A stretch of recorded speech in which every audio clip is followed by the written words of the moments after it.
Elle est si belle en blanc, ses cils recourbés, son sourire parfait, sa main serrant le bouquet comme s'il n'avait jamais tremblé. Mais j'avais la photo d'elle dans mon lit avec mon mari, les mêmes draps, la même date, la nuit où j'étais aux urgences, vidée de mon sang, l'enfant que je ne tiendrai jamais. Elle était sur le point de remonter l'allée et j'avais le choix. D'où écoutez-vous? Laissez votre ville dans les commentaires et n'oubliez pas de vous abonner pour plus d'histoires vraies comme la mienne. Je m'appelle Juliette Dubois. J'ai 35 ans et pendant la majeure partie de ma vie, j'ai cru être le pilier qui empêchait notre famille de s'effondrer. J'avais tort. Chloé est ma petite sœur, 4 ans plus jeune, plus bruyante, plus jolie, meilleure pour sourire devant les appareils photo et pour s'en tirer avec des choses impardonnables métaphoriquement. Jusqu'à récemment, les gens nous appelaient inséparables. Ils disaient que nous étions les sœurs Dubois, comme une marque. Elle était l'étincelle, j'étais la colonne vertébrale. Quand nos parents sont morts dans un accident de voiture, j'avais 22 ans, Chloé était encore au lycée. Elle a emménagé dans mon petit appartement étudiant à Paris. Je travaillais la nuit, payais ses frais de scolarité à l'école de commerce, lui préparais des repas et lui disais qu'elle n'aurait plus jamais à se sentir seule. Je le pensais à l'époque. Elle a toujours eu ce magnétisme, les gens fondent autour d'elle, ses professeurs, des inconnus, des hommes, même des femmes qui auraient dû mieux savoir, y compris moi. Marc est entré dans ma vie il y a 6 ans. Il était stable, doux, un pharmacien qui citait de la poésie quand il pensait que je dormais. Notre relation n'était pas un feu d'artifice, c'était un échafaudage. C'était quelqu'un qui se souvenait de mettre de l'essence dans ma voiture et de vérifier mes pneus avant une tempête. J'en avais besoin. Et Chloé? Elle l'aimait, du moins c'est ce qu'elle disait. Elle avait l'habitude de plaisanter, si jamais je trouve quelqu'un comme Marc, je le retiendrai en une seconde. Je riais, car il ne m'était jamais venu à l'esprit qu'elle n'attendrait pas de trouver le sien. La première fois que quelque chose a cloché, c'était il y a 6 mois, lors d'un brunch dominical dans notre petit restaurant préféré de Montmartre. Chloé venait de rentrer d'un week-end à Nice. Elle avait l'air bronzée, détendue, trop habillée pour des crêpes. Elle a serré Marc un peu trop longtemps dans ses bras, disant « Tu sens toujours le cèdre et la cardamome, comme à la fac. » Marc a ri, a dit « C'est juste mon après-rasage », mais il n'a pas croisé mon regard. Ce n'était rien, un instant, une seconde de trop. Je l'ai mis de côté. Plus tard ce jour-là, j'ai trouvé une paire de boucles d'oreilles en or, glissées dans les coussins de notre canapé. Pas les miennes. Pas le style habituel de Chloé non plus, plus vintage, délicat. Je lui ai demandé, « Tu as perdu ça ?» Elle a cligné des yeux, « Oh oui, je crois qu'elles sont tombées de mon sac à main. » Trop vite, comme si elle l'avait répété. J'ai hoché la tête et n'ai rien dit, car à l'époque, je croyais encore que le sang comptait. Je croyais encore que ma sœur ne dormirait jamais dans le lit que j'avais construit de mes propres mains. J'avais tort. Et maintenant, elle se marie dans 24 heures avec un homme qui ne sait pas ce qu'elle a fait, qui elle était, ce qu'elle a brisé. Et je suis censée sourire sur ses photos de mariage. Mais je ne prends plus de photos avec des fantômes. 3 semaines avant le mariage de Chloé, elle est venue chez moi à l'improviste, encore une fois. Elle faisait ça souvent dernièrement, se montrant sans appeler, sans SMS, juste le bruit de sa clé, oui, sa clé, tournant dans notre porte d'entrée comme si elle lui appartenait. J'ai apporté du tiramisu, a-t-elle chanté, équilibrant un plateau couvert de papier aluminium d'une main, son sac de créateur se balançant de l'autre. Ses ongles étaient frais, un rose pâle avec des pointes dorées. Marc était dans la cuisine, faisant des pâtes, son rituel dominical préféré. Chloé. Il a souri, s'essuyant les mains sur un torchon. Tu sais toujours quand arriver. J'ai marqué une pause. La façon dont il l'a dit, comme une habitude, comme s'il partageait un emploi du temps dont je ne faisais pas partie. Elle a ri. Peut-être que j'ai un lien psychique avec tes fétuxines. Je l'ai regardé poser le dessert sur le comptoir, puis s'approcher et arranger le col de la chemise de Marc. Pas de façon dramatique, pas de façon aguichante, juste intimement. Ses mains sont tombées le long de son corps, il n'a pas bougé. Elle a lissé le tissu lentement, ses doigts frôlant son cou, puis s'est penchée et a murmuré quelque chose. Il a gloussé. Je n'ai pas entendu les mots, mais j'ai entendu le silence après. Je suis resté là, tenant un paquet de serviettes, et aucun d'eux ne s'est tourné pour m'inclure dans l'instant. Vous avez l'air à l'aise, vous deux, ai-je dit. Ils ont tous les deux levé les yeux. Chloé a cligné des yeux. Oh, s'il te plaît, ma sœur, ne sois pas bizarre. Puis elle a levé les yeux au ciel, comme si j'étais celle qui dramatisait. Marc s'est approché, m'a embrassé la joue. Ça va, a-t-il demandé, trop légèrement. J'ai souri, hoché la tête et me suis excusée pour aller aux toilettes. Derrière la porte verrouillée, je me suis regardée dans le miroir. Mascara qui coule, lèvres pâles, yeux fatigués. Je pensais autrefois que j'étais belle. Maintenant, je me sentais comme du papier peint. Cette nuit-là, je me suis allongée dans mon lit pendant que Marc faisait défiler son téléphone à côté de moi. Son écran se reflétait sur ses lunettes, messages, images, quelque chose de rapide. « À qui tu envoies des SMS ?» ai-je demandé. Il a répondu sans lever les yeux, juste à Thomas, il demande pour le vin du mariage. Thomas, le fiancé de Chloé. J'ai hoché la tête, mais quelque chose dans ma poitrine s'est serré. Thomas ne buvait pas, je le savais. Marc aussi. Mais je n'ai pas insisté, pas encore, parce qu'au fond de moi, je ne voulais pas de réponse. Pas si elle brisait tout. Mais peut-être aurais-je dû. Diriez-vous quelque chose si vous voyez votre sœur toucher votre mari de cette façon ? Le samedi suivant, je suis rentrée tôt d'une séance avec une cliente. Marc était dans le salon, chemise déboutonnée, cheveux humides, regardant un documentaire qu'il ne mettait d'habitude que lorsqu'il avait besoin de bruit de fond. J'ai embrassé son front. Il sentait la menthe et le cèdre, la combinaison préférée de Chloé. Tout va bien, ai-je demandé. Il a hoché la tête, a coupé le son de la télévision. Tu devais rentrer à 18h, j'ai fini tôt. J'ai souri. Où est Chloé ? J'ai vu sa voiture devant. Il a cligné des yeux. Oh, elle a juste déposé quelques fleurs, elle n'est pas restée longtemps. Mon estomac s'est agité, non pas de jalousie, mais du goût familier de quelque chose qui cloche. Elle n'avait pas mentionné son passage, et Chloé ne faisait jamais rien sans l'annoncer sur le groupe de discussion, sur Instagram, ou avec un « devine ce que je viens de faire » en selfie. Mais j'ai encore laissé passer. 1 heure plus tard, alors que je tendais la main derrière le canapé pour brancher mon chargeur, j'ai trouvé quelque chose coincé entre les coussins, un rouge à lèvres, étui doré, marqué des initiales CB. La ligne personnelle de Chloé. Je l'ai ramassé. Il n'était pas ouvert, mais le capuchon avait des taches. Et à côté, glissé presque hors de vue, se trouvait une épingle à cheveux, le genre que Chloé portait lorsqu'elle coiffait ses boucles sans effort. Le genre que Marc nous avait un jour complimenté, vintage, comme si vous sortiez d'un film noir. J'ai fixé les 2 objets dans ma main. 2 morceaux de rien, à moins que vous ne sachiez à quel point ils devaient être proches pour finir là. Je suis allée à la cuisine, j'ai brandi le rouge à lèvres. Chloé a oublié quelque chose ? Marc a regardé. Sa pose a été à peine perceptible. Oh oui, elle essayait des nuances de rouge à lèvres pour le dîner de répétition. Elle a dû le laisser tomber. Je pensais qu'elle n'était pas restée longtemps, ai-je dit.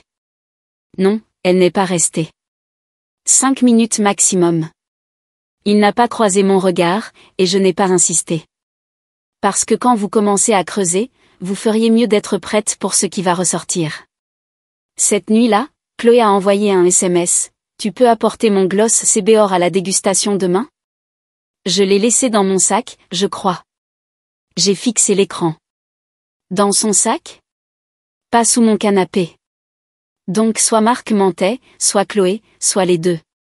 Mais le fait est que quand 2 personnes vous mentent en synchronisation, vous commencez à vous demander si elles ont répété.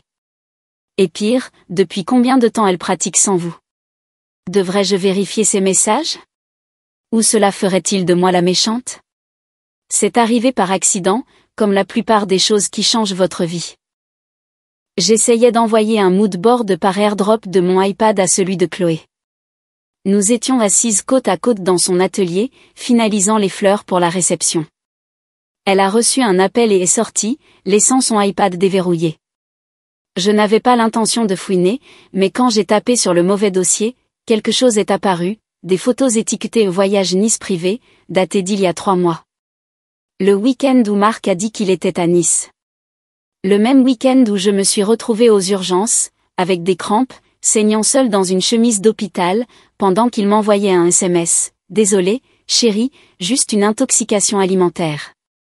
Je t'appelle dès que j'atterris. La première image s'est chargée lentement. Un lit. Mon lit.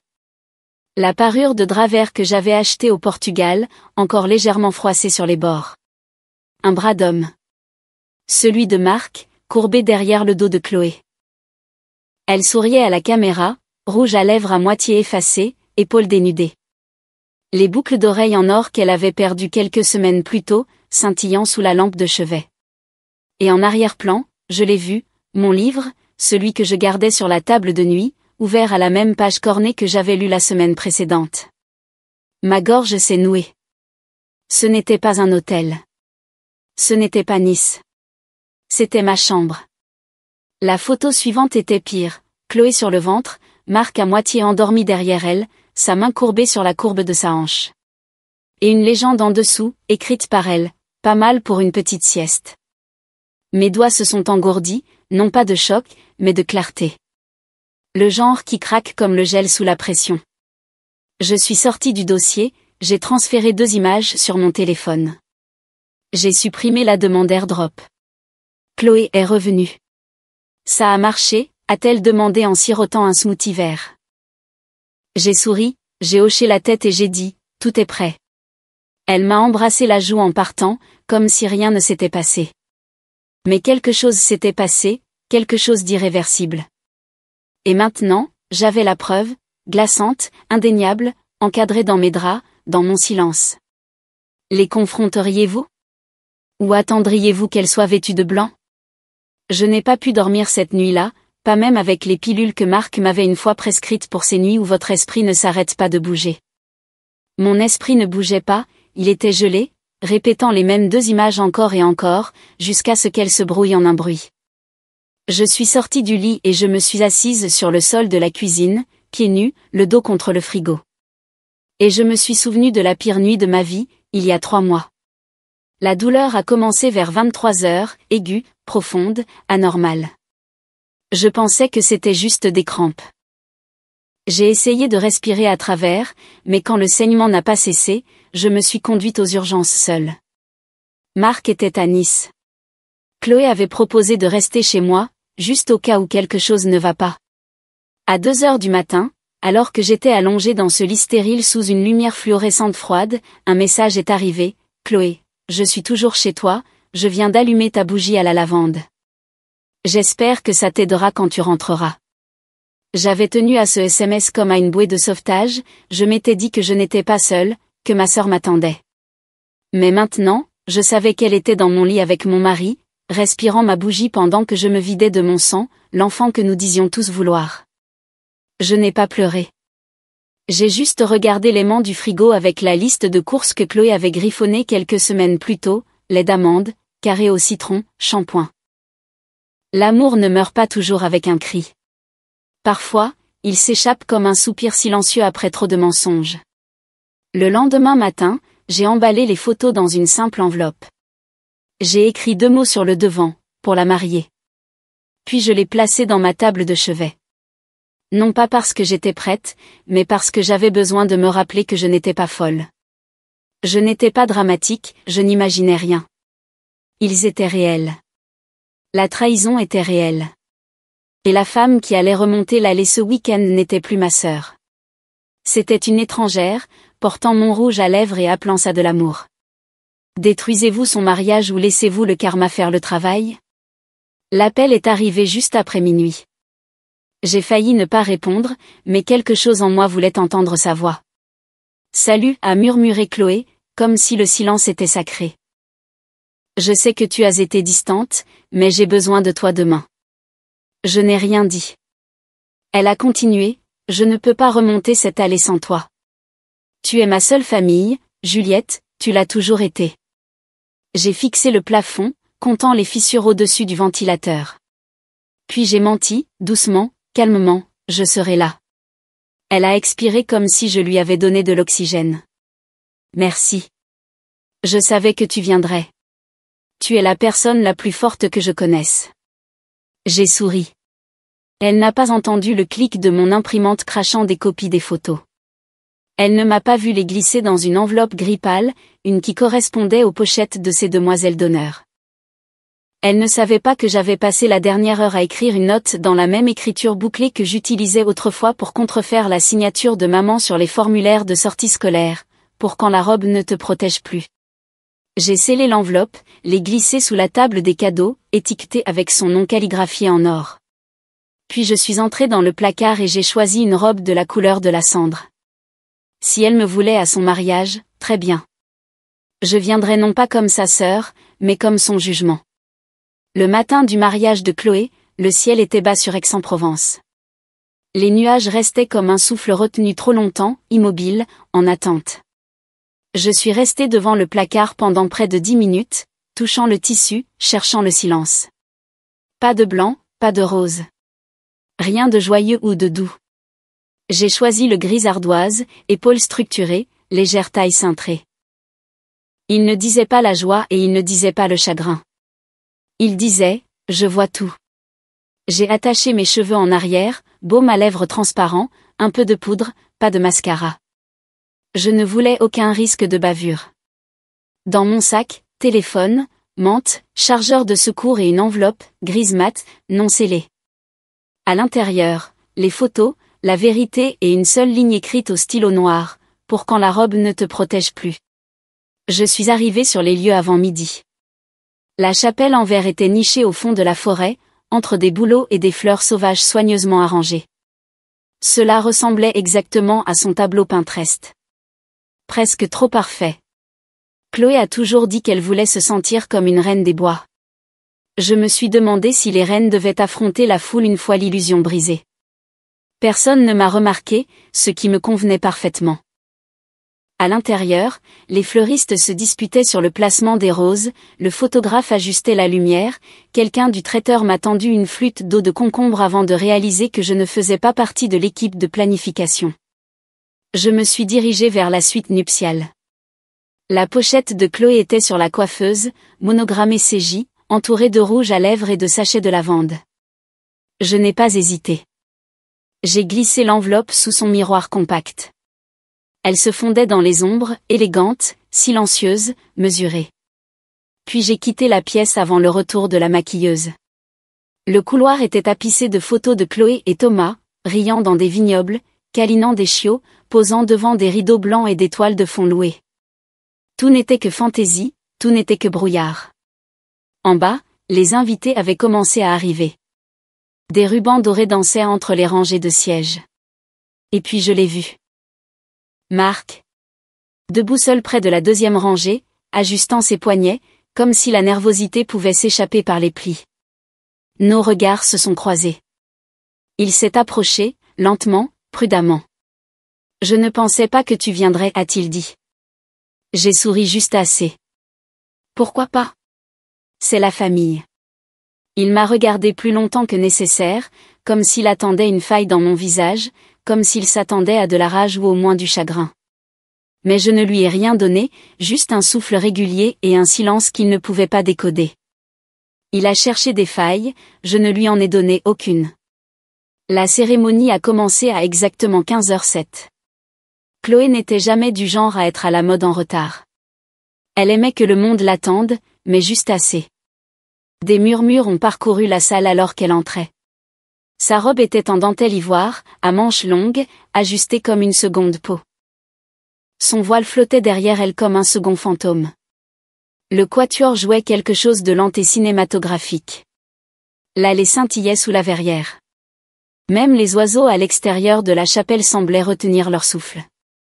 J'étais assise au bout de la 3e rangée, assez près pour voir son visage, assez loin pour rester intouchée.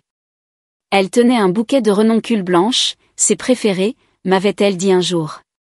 Elle ressemblait à des mensonges se faisant passer pour des roses. Thomas se tenait à l'autel, posture parfaite, sourire doux.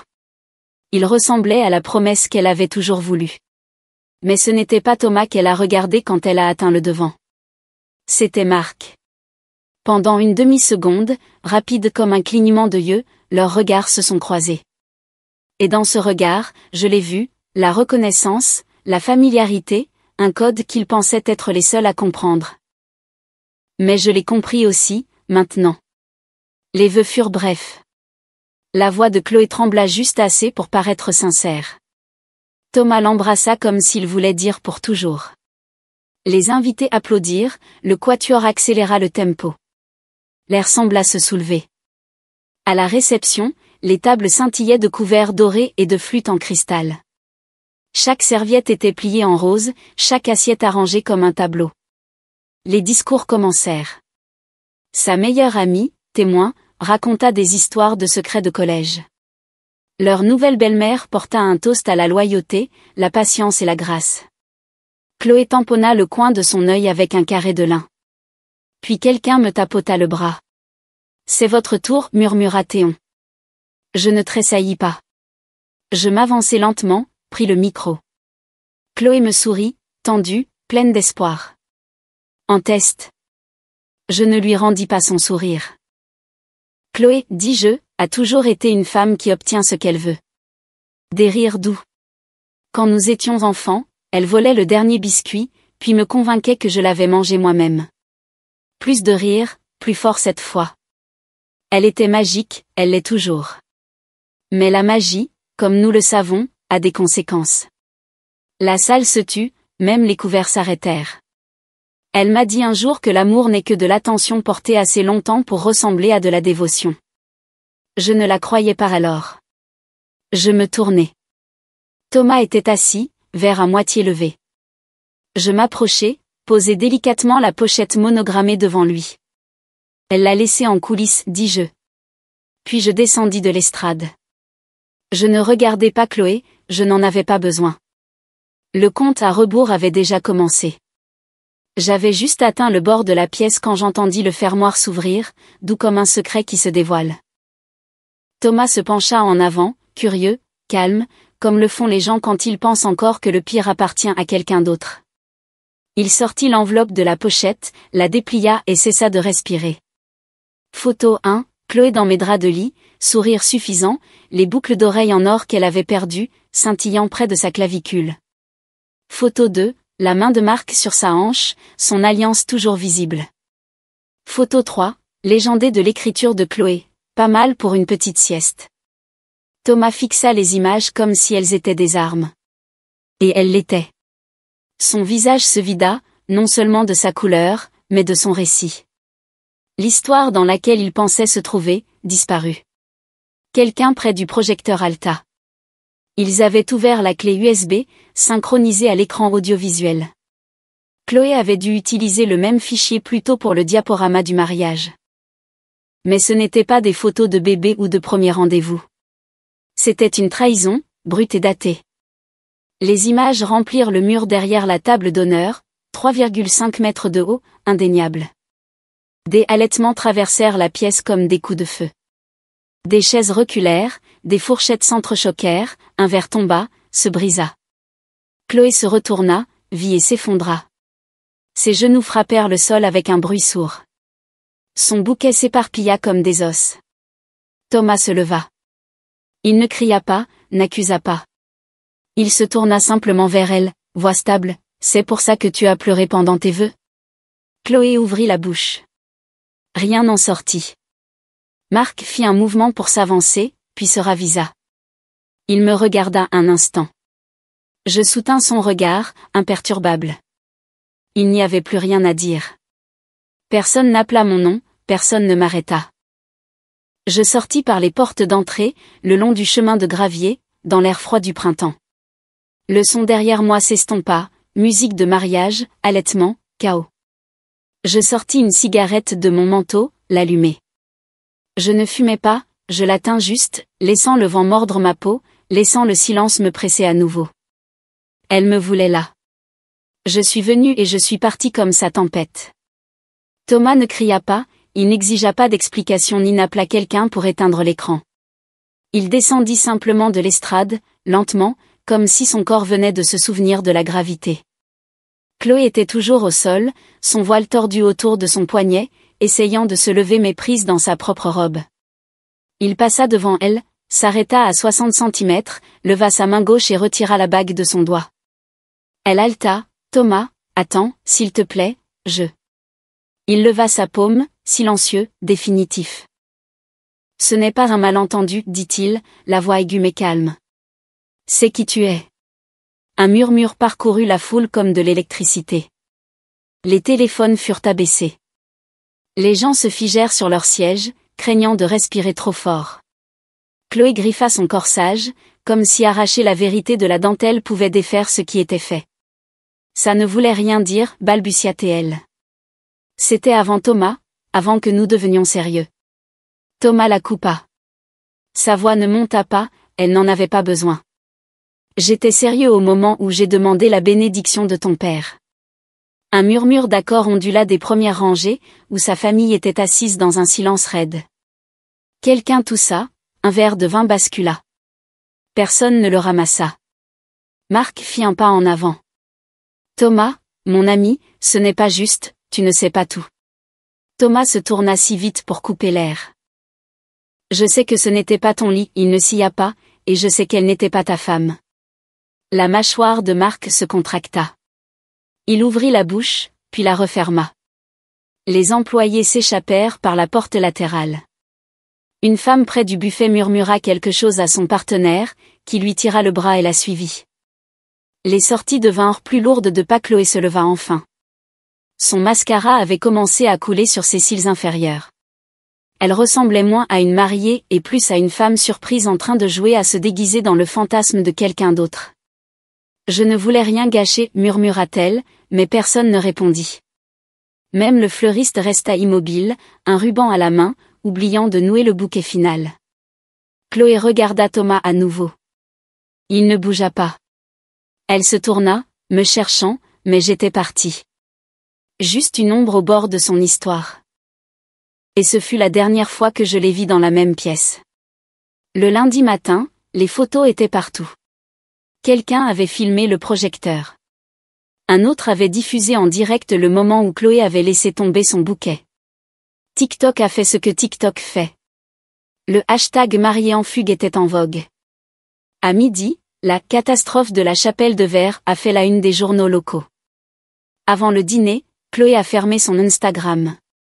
En 48 heures, toute sa vie d'influenceuse avait été supprimée, comme si effacer des pixels pouvait effacer un nom. Ses contrats de marque avaient disparu. Les agences de relations publiques ne répondaient plus aux emails. La famille de Thomas a confirmé que le mariage était légalement annulé. Le lieu a publié un communiqué officiel, nous n'étions pas au courant du contenu projeté. Nous restons navrés pour toutes les parties impliquées. Personne ne m'a mentionné, et je préférais cela. La chute de Marc a pris plus de temps, mais elle est arrivée. Quelqu'un a transmis les photos à son conseil de l'ordre des pharmaciens. Une enquête discrète a commencé. Les patients ont commencé à poser des questions. À la fin du mois, sa licence a été placée sous enquête éthique. La clinique l'a suspendu en attendant un examen interne. J'ai entendu dire qu'il avait déménagé de notre ancienne maison, sous-loué un studio près de la voie rapide, pas de jardin, pas de boîte aux lettres, personne pour qui faire semblant. Il m'a envoyé un SMS une fois, juste un seul mot, pourquoi ? Je n'ai pas répondu. Au lieu de cela, j'ai décroché les photos de mariage, non pas par âge, mais parce que les murs méritaient mieux. J'ai repeint la chambre d'amis, fait don des robes que Chloé avait laissées, accroché un tableau que j'avais acheté il y a des années mais jamais déballé.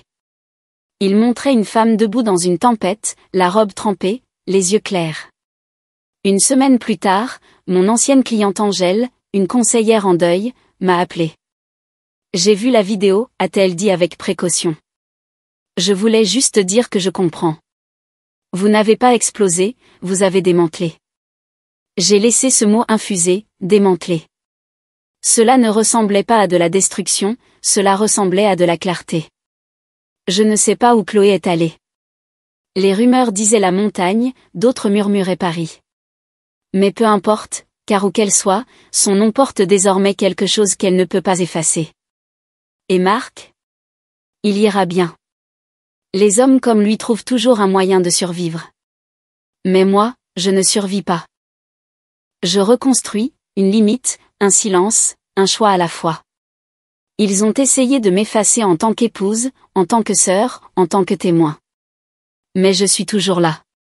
Et maintenant, je porte un nom qu'ils ne pourront jamais fuir. Je vis seule maintenant. C'est plus calme que je ne l'avais imaginé, mais pas vide. Les matins sont calmes. Je me fais du thé au lieu de café. Je lis des livres de poche aux couvertures déchirées. Parfois, je fais de longues promenades sans destination, juste pour me prouver que je ne me précipite plus vers des gens qui ne me rattraperaient jamais si je tombais. L'ancienne maison est partie, vendue à un jeune couple avec des jumeaux. Ils ont peint la boîte aux lettres en bleu. Cela leur convient. Je vis près des montagnes maintenant, une petite cabane avec une véranda et des marches ébréchées. Ça sent le cèdre et les livres. J'enseigne à temps partiel dans un centre d'accueil pour femmes en ville, animant de petits groupes pour les survivantes, non seulement de la violence, mais du silence, du genre de trahison qui vous déconstruit, un tout petit point à la fois. Elles m'ont demandé un jour, qu'est-ce qui vous a fait enfin parler? Je leur ai dit, je n'ai pas parlé. J'ai montré. Et c'est la différence. Les mots peuvent être débattus. La preuve met fin à la conversation. Chloé ne m'a jamais contacté, pas d'excuses, pas d'explications. Mais un jour, j'ai reçu un colis, pas d'adresse de retour, juste une petite boîte. À l'intérieur, une seule boucle d'oreille en or. Celle qu'elle portait sur la photo, celle qui scintillait au-dessus de mes draps de mariage. Pas de mots, pas de message. Juste le poids de quelque chose de trop peu, trop tard. Je l'ai enterrée sous le chêne dans mon jardin, non pas parce que je lui pardonnais, mais parce que j'avais besoin d'une chose qu'elle ne comprendrait jamais. La clôture ne vient pas d'entendre « désolé ». Elle vient de choisir de ne pas porter les débris.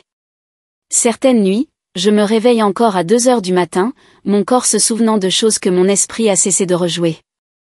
Et parfois, je me retrouve encore à tendre la main vers l'autre côté du lit. Mais la plupart des matins, j'ouvre la fenêtre et je laisse entrer le froid. J'écris beaucoup maintenant, pas des journaux intimes, pas de la poésie, mais des lettres à la version de moi-même qui était allongée dans ce lit d'hôpital avec un utérus vide et qui essayait encore de croire qu'elle n'était pas vraiment seule. À la femme qui souriait lors des brunchs du dimanche pendant que son mari fixait la bouche de quelqu'un d'autre. À la sœur qui a tant essayé de maintenir la famille unie qu'elle n'a pas remarqué qu'elle était la seule à tenir le fil.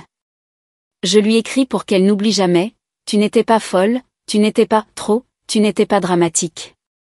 Tu avais raison. Et parfois, avoir raison fait plus mal que tout. Mais cela vous libère aussi. Je ne sais pas à quoi ressemblera l'amour ensuite. Peut-être qu'il sera silencieux. Peut-être qu'il ne sera pas romantique du tout. Peut-être que ce sera juste cette paix et plus de faux-semblants. C'est assez. Si vous avez déjà été trahi par quelqu'un que vous appeliez « famille », vous savez. Et si ce n'est pas le cas, j'espère que cela ne vous arrivera jamais. Mais si le jour vient où le mensonge est trop grand et le silence trop fort, et que vous vous demandez si exposer la vérité fera de vous la méchante, souvenez-vous de ceci, vous ne gâchez rien. Vous refusez juste de continuer à porter le fardeau qui ne vous a jamais appartenu. Auriez-vous fait la même chose? S'il vous plaît, partagez votre histoire. Parce que parfois, la seule façon de mettre fin à un cauchemar est de le raconter.